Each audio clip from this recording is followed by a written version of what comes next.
ਓਏ ਮੇਰੇ ਸਾਲਿਆ ਮਜੀਠੀਏ ਆ, ਤੂੰ ਆਪਦੇ ਲੱਛਣ ਸਹੀ ਕਰ ਲਾ।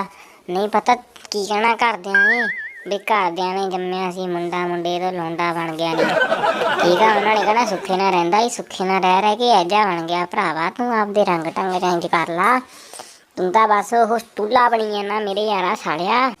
ਓ ਜੀਜੂ ਕਮਾਨ, ਹੁਣ ਆਪਾਂ ਦੁਨੀਆਦਾਰੀ ਬਾਰੇ ਘੱਟ ਹੀ ਸੋਚੀਦਾ ਥੋੜ੍ਹਾ ਆ। ਆਪਣੇ ਮਨ ਦੀ ਕਰੀ ਦੀ ਹੈ ਜਿਹਦੇ ਨਾਲ ਪੈਸਾ ਆਵੇ ਫੁੱਲ, ਬਸ ਜੀਜੂ ਆਹੀ ਕੰਮ ਕਰੀਦੇ ਆਪਾਂ ਹੁਣ। ਉਹ ਭਰਾਵਾ ਜੇ ਐਜੇ ਕੁਛ ਆਪਦੀ ਮਨ ਮਰਜ਼ੀ ਕਰਨੀ ਆ ਫਿਰ ਮੇਰੇ ਨਾਲ ਰਹਿਣਾ ਬੰਦ ਕਰ ਦੇ।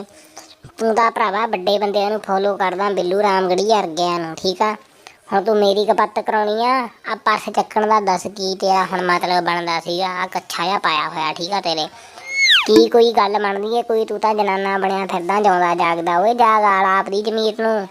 ਨਾ ਜੀਜੂ, ਬਿੱਲੂ ਉਸਤਾਦ ਜੀ ਬਾਰੇ ਨਹੀਂ ਬੋਲਣਾ ਜਮਾ ਵੀ। ਹਾਂ, ਸਾਡੇ ਰੱਬ ਵਾਂਗ ਨਹੀਂ ਉਹਨਾਂ ਨੂੰ ਨਹੀਂ ਬੋਲਣਾ ਜੀਜੂ।